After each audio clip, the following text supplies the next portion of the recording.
गंगापुर गांव के बाहर एक पुराना और वीरान कुआं था। गांव के लोग उस कुएं पर नहीं जाते थे। कहते थे कि सैकड़ों साल पहले एक तपस्वी ने उस कुएं को वरदान या श्राप दिया था कि जो भी उसका पानी पिएगा वो अगले 24 घंटे तक झूठ नहीं बोल पाएगा, उसके मुंह से सिर्फ सच ही निकलेगा। इसी गांव में शंकर नाम का एक सीधा साधा किसान रहता था। वो अपने काम से काम रखता और फालतू की बातों में नहीं पड़ता था। जेठ महीने की कड़ी धूप थी। शंकर अपने खेत में काम कर रहा था।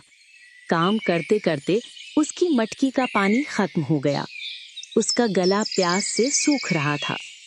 तभी उसकी नजर उस पुरानी वीरान कुएं पर पड़ी। लोग कहते हैं इस कुएं पर नहीं जाना चाहिए, पर ये सब पुरानी बातें हैं। प्यास से तो जान निकल रही है, थोड़ा पानी पीने में क्या हर्ज है। शंकर कुएं के पास गया, बाल्टी से पानी खींचा और अपनी प्यास बुझाई। पानी बेहद मीठा और ठंडा था। पानी पीकर वो तरोताजा महसूस करने लगा और अपने घर की ओर चल दिया। उसे नहीं पता था कि कुएं का जादू अपना काम शुरू कर चुका था। शंकर घर पहुंचा तो उसकी पत्नी पार्वती ने खाना परोसा।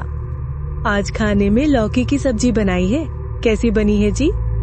रोजाना शंकर चाहे सब्जी कैसी भी बने, अपनी पत्नी का दिल रखने के लिए बहुत अच्छी है ही कहता था, लेकिन आज सब्जी तो ठीक है पर नमक थोड़ा ज्यादा हो गया है, और तुम इसमें थोड़ा सा गुड़ डाल देती तो और अच्छी लगती। पार्वती हैरान होकर शंकर का मुंह देखने लगी। आज तक शंकर ने कभी खाने में कोई कमी नहीं निकाली थी। शंकर को भी अपनी बात सुनकर अजीब लगा, पर जो सच था वो मुंह से निकल गया था। गांव के चौराहे पर शाम को शंकर साहूकार सेठ धन्नामल को अपनी फसल के कर्ज की किश्त देने गया। सेठ अपनी दुकान पर बैठा था और गांव का सरपंच रामलाल भी वहीं मौजूद था। आओ आओ शंकर, सब ठीक तो है? फसल कैसी हुई इस बार? सेठ जी, बारिश कम होने की वजह से आधी फसल ही अच्छी हुई है, बाकी कमजोर है, पर आपकी किश्त मैं समय पे दे दूंगा। देखा सरपंच जी, हमारा शंकर कितना ईमानदार है।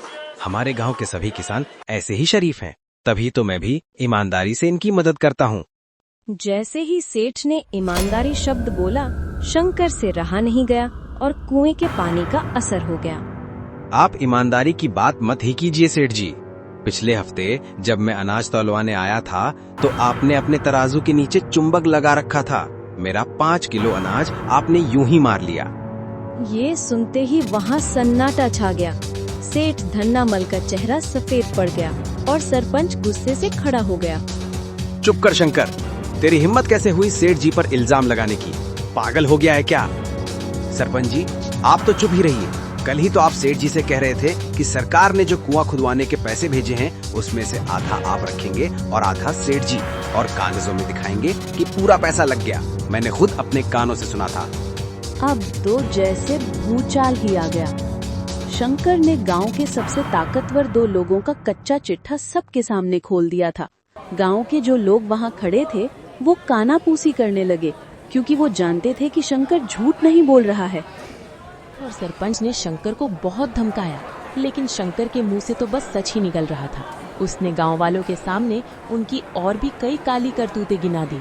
भीड़ में से आगे आते हुए गांव के बुजुर्ग बोले, ठहरो, आज शंकर जो भी कह रहा है वो सच है।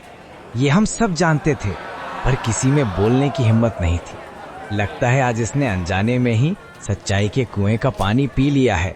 बुजुर्ग की बात सुनकर सब हैरान रह गए। उन्हें उस कुएं की भूली बिसरी कहानी याद आ गई। सेठ और सरपंच का चेहरा शर्म से झुक गया। गांव वालों के गुस्से को देखकर उन्हें भागना पड़ा। उस दिन के बाद गांव में नई पंचायत बैठी और गांव के लोगों ने मिलकर अपने गांव की भलाई के लिए काम करना शुरू किया। सच्चाई में बहुत ताकत होती है। भले ही वो कड़वी लगे और उसे बोलने में डर लगे, लेकिन अंत में जीत हमेशा सच्चाई की ही होती है। कभी कभी एक इंसान की हिम्मत पूरे समाज को बदल सकती है।